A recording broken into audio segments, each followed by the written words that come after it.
So this will be the first online session for our class on Avodat Rashal, based on the teachings and inspirations of Rabbi Shmuel Levin, or otherwise known as the Rashal. Since the class it's grown a lot and a lot of people live further away, we decided just to take this online. We'll start with one of the seminal teachings of the Rashal, and it's based on a Gemara in Brachot, Daf Gimel Dalad Amud Bet, where Rabbi Abahu states, and this is something we've probably some of us have heard before.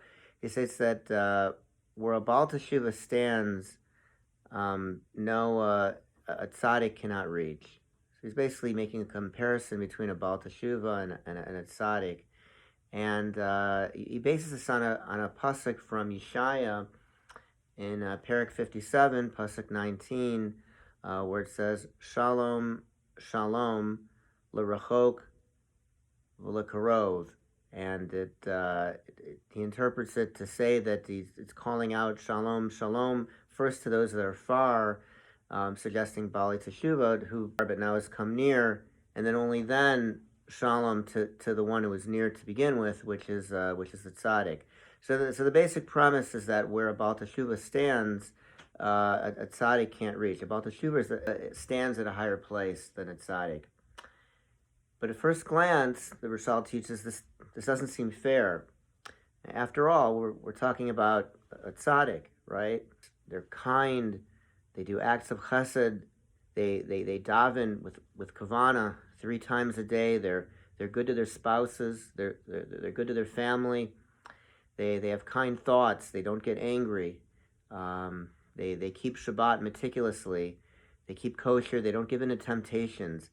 And these are things really that every Jew is supposed to do. This is actually something we're all supposed to do, but a tzaddik does this even more. And a tzaddik even goes out of his way, or her way. And we're going to say, no, this Baal Teshuva, sorry, Mr. Tzaddik, but this Baal Teshuva, they're above you. And so one possible answer that someone might give is, you might say, hey, we're not just talking about, your everyday Baal Teshuva, this kind of sociological phenomena that, whatever, at some point in your life, maybe in college or maybe later in life, you decide, you start taking on Shabbat, you meet up with maybe some Kiruv rabbi, you learn, you take it on, oh, now you're a Baal Teshuva, oh, that's it, sorry, Mr. Tzadik, this guy, he's ahead of you. Maybe we don't mean, and that's, by the way, that's not to slight somebody like that. That is a major accomplishment. It's a tremendous accomplishment, and that is a Baal Teshuva. But maybe in this context, what Rabbi Abahu is referring to, maybe is referring to somebody that it's not just that they're taking on mitzvah, as great as that is, as special as that is, and what tremendous power and growth that brings to the universe when somebody does that, but maybe we're talking about a Baal Teshuva who's he's so tremendous. It's not just maybe, the quote run-of-the-mill Baal Teshuva, and again, that's not meant in any that we're talking about somebody very special, that's all. The only problem with that kind of answer is that it doesn't seem very practical. In other words, we have this Gemara, and it seems like this is like a general principle that Rabbi Abahu is trying to state, that where a Baal Teshuva stands, a tzaddik can't reach. We're not just talking about, someone, a very special case. So the Rashal comes up with a chiddush, and the idea of the Rashal is that the tzaddik and the Baal Teshuva are actually one and the same person. They're actually the same person. And so we're not really making a comparison between 2 different people. What we're trying to say is, we have the tzaddik, you're the tzaddik. It's just that when you become Baal Teshuva, you're going to blow your old self away. The tzaddik becomes the Baal Teshuva, and now that he's a Baal Teshuva, he blows his old self away. And it takes us back to the same pasuk that Rabbi Abahu relies on, which says, Shalom, Shalom, l'rachok, v'lekarov, Shalom, Shalom to those that are far, to those that are near. And actually the way he interprets it is, he says, it's trying to say that he's talking to the same person. Shalom, Shalom, come, you're far, now you're near. The thing is, though, is even this might still seem unfair. Because after all, We're talking about a tzaddik, right? They daven impeccably. They're kind. They have acts of kindness. They don't have agendas. They do things l'shem shamayim. They daven 3 times a day. They keep kosher. And and again, that's just what a regular Jew is supposed to do. This is a tzaddik goes even beyond that. And you're gonna say no. That's nice, Mr. Tzadik, what you're doing. But when you become Baal Teshuva, well then, you're going to blow your old self away. It's like, who's going to be the person that's going to tell this Tzadik that they have to become a Baal Teshuva? It's like saying to the Lubavitcher Rebbe, that's nice and everything what you did for the Jewish community, but hey, when you become Baal Teshuva, then you're going to go places, baby. But the chiddush of the Rashal is, yes, that's exactly what we're saying. Not only can a tzaddik become Baal Teshuva, not only are we talking about, there's this case where, hey, the tzaddik happens to become Baal Teshuva, but actually, mamash, it's the tzaddik who becomes Baal Teshuva. The tzaddik is the role model for what it is to become a Baal Teshuva. Learn from the tzaddik how to become a Baal Teshuva. And that's the real chiddush of the Rashal. And what he's trying to say is that, yes, in our life, we grow, we master things, we become good, we become a tzaddik in the state and level in which we're at, but that's not enough. What the Rashal says Hashem wants from us is that actually now that we become a tzaddik in our state where we are, we now have to become Baal Teshuva. Let's say let's say you became Baal Teshuva, right? You maybe in college, maybe at some point in life, later in life, you became a Baal Teshuva. You took on Shabbat. You keep kosher. You're a religious person now. You feel, wow, here I am. I made it. I'm on the inside now. I'm a Baal Teshuva, right? And then you might say, well, okay, I'm getting into my routine, and I learn. But you know what I'm gonna do? I'm gonna learn more. I'm gonna learn another hour a week. I used to learn 2 hours a week. I used to have chavrusas. I'm gonna have 3 now. I'm gonna increase it. I'm gonna daven with even more kavana. Maybe I wasn't as machbid as I could be on my kasha. I'm gonna do that even more. There we go. Look at that. Look at that great resolution that I made. I made it. I did it. And you know what? That is great. It's not to, the Rashal, sometimes you can say you could say he kind of pushed people, but he saw the good. He saw what a person is capable of doing. It's not that he's like putting this aside and saying, big deal. You're learning another hour. Wait, who cares? It's not that. That's wonderful. That's excellent. That's becoming maybe a tzaddik in that state. But what the Rashal is teaching us is that once you're a tzaddik, it's not enough. You have to become Baal Teshuva. And what does that mean to become Baal Teshuva? So let's look at kind of the familiar example when we think about a Baal Teshuva today. And in today's sociological terms, right? Let's talk about the person who maybe they grew up not so religious. Maybe they didn't know.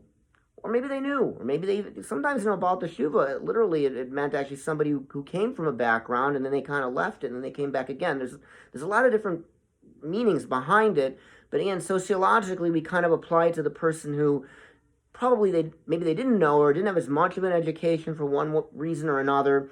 There's a lot of deference that we give today when we apply this concept, and then they became religious and they took that on. So let's use that example. Somebody goes to college and they decide and they start keeping kosher, and if they're a guy, they put on tefillin and they're learning, and it's like a radical change, and they're really become the kind of Jew that they just wouldn't have imagined for themselves or even thought about doing. This is a radical change. It's not just simply saying, all right, I had my bar mitzvah, but you know what? Now, all right, there's another little ritual, and maybe sometimes I'm going to put on this tefillin, all right, that's interesting.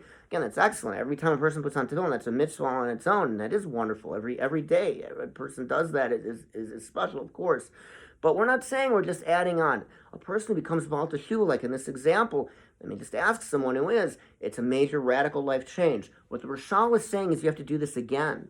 Be Baal Teshuva again. Come on, we could do it. And what they're saying is that, maybe you now are this person who's religious. Maybe you were always this way, or maybe you became Baal Teshuva and you're now this way. And maybe as you're in this state, you will do things that will improve yourself. You'll learn to be a little more patient. You'll take an extra hour a week to learn Torah. You'll give a little more tzedakah. These are all great things. You're becoming a tzaddik.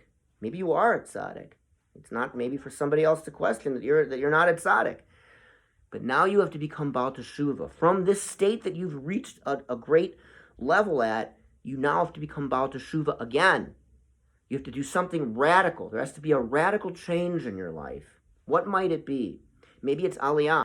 A friend of mine, he was a Baal Teshuva in college, and as a young adult, he moved to Eretz Israel. He said, being part of the national system, that's being part of the people. There's so many mitzvot. There's so many things that are just come inherent. He said, it's like becoming Baal Teshuva again. He said, when he made aliyah, this was becoming Baal Teshuva again. This was a radical change in his life.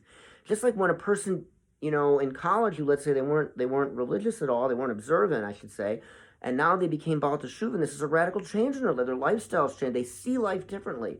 Same thing for the person who made aliyah. He became Baal Teshuva again. And this is what the Rashal asks of us. You have to find your Baal Teshuva moments. Maybe there are different things in different orders for some people. Sometimes you can find somebody. There was someone who at a very young age in college, they weren't observant. They didn't really come from an observant home that much, but they had a good identity. They had a good Jewish identity. And this one person, he dropped out of college. He's doing fine in college. It's not like, this is like an excuse or a way out or something. He was doing fine, and this was a decision for him. But he decided to drop out and to and just to move to Israel. Now, he ended up finishing college in Israel, by the way. It's not like he had to even be this big sacrifice. And people find that, too, that, actually, Hashem helps you. Sometimes there's different sacrifices you have to make for different things, but sometimes you find out in the end that, what you thought was the big sacrifice was something you were able to make up and do anyways, and there's a lot of examples of this. But so he ended up doing that. But he went to Israel. But you know what? He wasn't necessarily keeping Shabbat or anything like that. That wasn't something that at that point spoke to him, or that he maybe even knew that much about. But yet here he was in Israel, right? So I remember following up. I was on a trip to Israel, and I ran into this person, and and here he was, and he was keeping Shabbat, and he had a family, he was married. So the Shabbat came later. That came later. His first Baal Teshuva moment was moving to Israel. That was his Baal Teshuva moment. Later in his life, at some point, he ended up taking on Shabbat, and with that came a whole other slew of things. That was a new radical moment for him. So sometimes the order of things are different. Obviously you kept kosher. Now, you might say to yourself, it's easy, you might say, look, you're in Israel, so it's easy to keep kosher, and it is, thank God. So you might say to yourself, okay, so that's just, that's not such a Baal Teshuva moment. Sometimes it's hard to argue the minutiae. Each person has to kind of figure out for themselves what is just an adiabatic, growth, again, like, are you taking on, you're learning an extra hour, or what's really a radical big move for you, right? So maybe for this individual, here he was in Israel, and he was doing incredible mitzvot, but yet maybe he just wasn't keeping kosher. That is possible, right? That is possible. But then when he took that on, that was actually a radical change in his outlook. Now, it wasn't as hard to do, but it doesn't matter. It doesn't matter. What do you say? You say, blessed is the person for whom Hashem made it easy to be a Baal Teshuva, right? In other words, sometimes sometimes Hashem makes it easy for us to do certain mitzvot, and that doesn't mean that we get any less credit in that sense. Now, really easy to do this mitzvah, therefore I'm motivated. I'm going to do more mitzvot. Look at the capability I have. Wow, I was able to do this mitzvah really easily. I'm going to do even more mitzvot, right? The example sometimes the Rashal would give a lot. You're sitting in or maybe you're waiting for minyan to start. You show up for mincha mariv or something, and suddenly somebody runs in the room, and they look frantic, and they're like, oh, did anybody see my keys? I left my keys, and they're really in a hurry. And maybe off the corner of your eye, you see that maybe somewhere like underneath this other seat, you see something a little bit shiny, and, and after hearing this person, it's really not that hard for you to go up and just kind of move over and look, and, oh, look at that. Here's some keys. And you call it, hey, are these your keys? Or that's pretty easy, right? But for you have that insight. Hashem gave you that insight. You happen to be sitting next to him. You saw this. You have that power to totally do a teshuva for this guy, to really help save this person. It's easy for you, right? Does that mean that you don't get a mitzvah for it? No. You get an incredible mitzvah. You did an amazing thing. So, blessed is the person for whom Hashem makes it easy to do a mitzvah. So, anyways, you have to find your Baal Teshuva moment, right? And that's what the Rashal says Hashem wants of you. It's not enough to be the Tzadik. The true Tzadik knows to become Baal Teshuva, to become Baal Teshuva again. But you might say, how long does this keep going, right? I mean, are we constantly in this state of flux where we're just like constantly having to be a Baal Teshuva? You might say, here you are, you just took on this mitzvah, you're growing, or maybe you just made aliyah. What you get it now? You suddenly have to do something else. You have to think of a new radical thing. So the thing is each person is going to have their own, timetable and their own style. It's going to take a while, right? You become Baal Teshuva, and then you're in this new state, and that stays for a while, right? Within that state, you are going to grow. Maybe now that you just took on Shabbat, right? And with that comes a whole kind of worldview where you're going to live, what you're going to be doing on Shabbat and Yom Tov. So it's not that you're constantly in this flux, but what it is that there will be different moments in your life. So how many moments, right? So the Rashal actually makes a mystical connection. He looks at a commentary of Avos to Reb Natan, and it says in the Avos to Reb Natan that a human being is compared to the cosmos. A human being is like a microcosmos, and this actually this idea is used a lot when people talk about Jewish astrology and mazalot, and things happening in the universe, and somehow different indications and things that might be associated in some way with a person and zmanim. But the Rashal also looked at this to say that learn about things that we know from the universe, and we can apply that to a person. So the universe, we know, the Torah describes the units of creation, right? We say, you could loosely translate yom as day, but whatever, we say, sheshet yamim, right? In 6 days or 6 yamim of creation. And how did it go? How does it describe it in the Torah? Does it just say that everything is just this steady, path? No, it's like everything came in spurts, right? Which is similar to actually the way a lot of fossil records and Dr. Schroeder in the book Genesis and the Big Bang goes into this a lot too. But the idea that I'm just getting at about what the Rashal was saying was that the universe evolved in these spurts. There were these radical changes that happened every day. Like, for example, on the third day, plants were created, right? So you can say, ferns, we started with ferns, different trees. Maybe we had flowering plants then, right? If you look at, again, fossil records, evolutionary records, flowering plants came later. So maybe that's like the tzaddik of the plant state of the universe, right? As the plant world is increasing, it's growing, it's changing, it's becoming more beautiful, right? It's more complicated, more complex, more interaction. And then you may say, so you might say, well, okay, we're done. Great. Wow, this universe as it exists, we have this type of life. It's plant life. It's amazing, and it is. And wow, look at all the varieties we've had, and it's complex, and there's many things that are accomplished when you have photosynthesis. This is amazing. We're there. That's it. We've reached the tzaddik of that state of the universe. Is that it? Is it done? Was the whole world created in 3 days? No.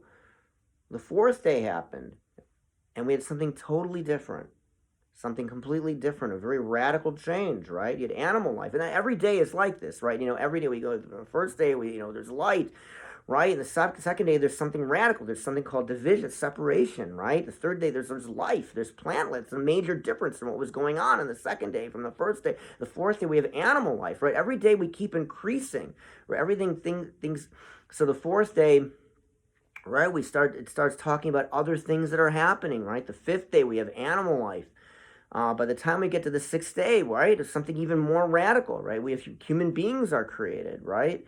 So, and then there's 2 opinions, as to whether you say that the Shabbat simply just marks the end of creating, or whether Shabbat itself was the very last thing created. That, in other words, the act of having a rest is something that had to be created. So there's a dispute as to whether you can say that we had, six spurts, six radical moments, or maybe seven, where you look at Shabbat as that seventh. So anyways, the Rashal takes that makes an analogy and says, so too with a person, that there are going to be 6 or 7, depending upon how you want to interpret it, 6 or 7 Baal Teshuva moments that a person needs to go through to really have a fully complete life. It's not enough to just say, I became Baal Teshuva, I'm there, I did it, pat me on the back, and now I'm going to, look to improve myself a little bit every Rosh Hashanah, and I'm going to add a little bit to my learning. These are all great things, don't get me wrong, but the Rashal says it's more than that. We don't know, every person's going to have a different time period, and this is why it's good to have a Rebbe or a Mashpia or someone to work with you to help guide you, and, or you do a lot of introspection yourself, but it's something that a person needs to do. They have to become Baal Teshuva. They have to become Baal Teshuva again, and you have to do it six or 7 times in your life. We'll wrap that up here. The Rashal was a great inspiration for a lot of people. He passed away, recently, several years ago, and the memory of the righteous should be for a blessing. All right, we'll do our next session next week.